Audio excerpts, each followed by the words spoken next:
Most people grow up learning how to work for money. But the rich, they teach their kids how to make money work for them. Schools teach you how to get a job. The rich teach their kids how to create jobs. And that's the biggest difference. From a young age, rich parents don't just say, go to school and get good grades. They say, learn how money works.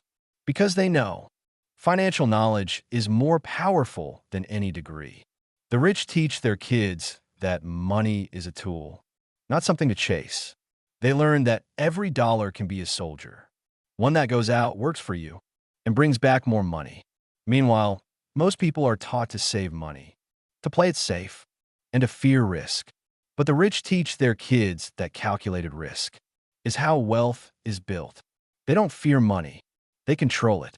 While the average family talks about bills, the rich talk about assets, how to buy things that make more money over time. Real estate, stocks, and businesses. They teach their kids early that it's not about how much you earn. It's about how much you keep and grow. The rich also teach one lesson schools never do. That failure is not the enemy. Failure is feedback. Every mistake is a lesson that brings you closer to success.